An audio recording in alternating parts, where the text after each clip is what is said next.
Jesus said, ಮತ್ತಾಯ 28 ಯೇಸು ನುಡಿದರು, all authority in heaven and earth is given unto me. ಸ್ವರ್ಗ ಮತ್ತು ಭೂಮಿಯ ಮೇಲಿರುವ ಎಲ್ಲ ಅಧಿಕಾರ ನನಗೆ ಕೊಡಲಾಗಿದೆ. Therefore you go. ಆದ್ದರಿಂದ ನೀನು ಹೋಗು. So Jesus has called us, ಯೇಸು ನಮ್ಮನ್ನು ಕರೆದರು, has given the authority, ಅಧಿಕಾರವನ್ನು ಕೊಟ್ಟರು, and sending us. ನಂತರ ಕಳುಹಿಸಿದರು. Take dominion over each department level by level.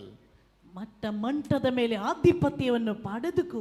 Understand? ಅರ್ಥ ಆಗ್ತಾ ಇದೆಯಾ? Before you going to a place, ನೀವು ಒಂದು ಸ್ಥಳಕ್ಕೆ ಹೋಗೋದಕ್ಕಿಂತ you need ಮುಂಚೆ to understand who is the ruler there. ನೀವು ಅರ್ಥ ಮಾಡಿಕೊಳ್ಳಬೇಕು ಅಲ್ಲಿ ಯಾರು And you have ಆಡಳಿತ to claim ನಡೆಸ್ತಾರೆ. victory over there in the name of Jesus. ಯೇಸುವಿನ ನಾಮದಲ್ಲಿ ನಿಮ್ಮ ಜಯವನ್ನು ಅಲ್ಲಿ ಸಾರಬೇಕು. When we go someplace, ಯಾವಾಗ ನಾವು ಬೇರೆ ಕಡೆಗೆ ಹೋಗ್ತೇವೋ, before entering to the preaching, ಬೋಧನೆಗೆ ಪ್ರವೇಶಿಸುವುದಕ್ಕಿಂತ ಮುಂಚೆ we do ward level, panchayat level, municipality level, corporation level, district level. After that only we will come to the stage. ಎಲ್ಲಾ ಮಟ್ಟವನ್ನು, ಈಗ ಮುನ್ಸಿಪಾಲಿಟಿ, ಪಂಚಾಯತ್, ಜಿಲ್ಲೆ ಎಲ್ಲ ಮಟ್ಟವನ್ನು ದಾಟಿದ ನಂತರವಾಗಿದೆ ಬೋಧನೆಗಾಗಿ ಸ್ಟೇಜಿಗೆ ಬರುವುದು.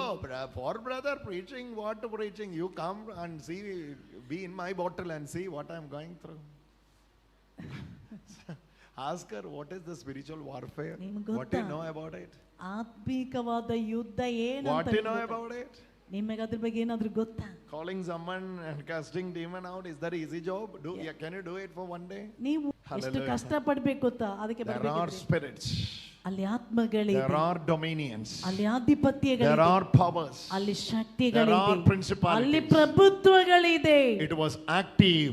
ಅದು ಕ್ರಿಯಾತ್ಮಕವಾಗಿರುತ್ತದೆ. It was active. ಅದು ಕ್ರಿಯಾತ್ಮಕವಾಗಿರುತ್ತದೆ. Now after Jesus said tetelestai also, ಯೇಸು ಸ್ವಾಮಿ ಟೆಟಲಸ್ಟೈ ಅಂತ ಹೇಳಿದ ನಂತರ, unless and until you claim over it, ನೀನು ಇದನ್ನು ಎತ್ತಿ ಹೇಳುವ ತನಕ it will still remain on your ಅದು life, ನಿನ್ನ ಜೀವನದಲ್ಲಿ ಹಾಗೆ ಉಳಿಯುತ್ತದೆ. because you are the only person knows this truth. ಕಾರಣ ನೀನು, ನಿನಗೊಬ್ಬ ವ್ಯಕ್ತಿಗೆ ಮಾತ್ರ ಈ ಸತ್ಯ ಗೊತ್ತು. That's why devil will not allow you to hear the victory of Christ. ಆದ್ದರಿಂದಲೇ ಯೇಸುವಿನ ಜಯದ ಬಗ್ಗೆ ಕೇಳಿಸಿಕೊಳ್ಳಿಕ್ಕೆ ಪಿಶಾಚಿ ಒಪ್ಪುವುದೇ ಇಲ್ಲ. Tetelestai message, ಟೆಟಲಸ್ಟೈಯ ಸಂದೇಶ, devil will disturb you. ಸೈತಾನ ನಿನಗೆ ಕಿರುಕುಳ ಕೊಡ್ತಾನೆ. Devil will make your heart to work against the tetelestai message. ಟೆಟಲಸ್ಟೈಗೆ ಎದುರಾಗಿ ಪ್ರವರ್ತಿಸಲು ನಿನಗೆ ಪ್ರೇರಣೆ Devil ಕೊಡ್ತಾನೆ. will speak in your ears. ಸೈತಾನ ನಿನ್ನ ಕಿವಿಯಲ್ಲಿ ಬಂದು ಹೇಳುತ್ತಾನೆ, This message won't spread in our town. ಈ ಸಂದೇಶ ನಮ್ಮ ಊರಲ್ಲಿ ಪ್ರಚಾರ ಮಾಡಬೇಡಿ. Why?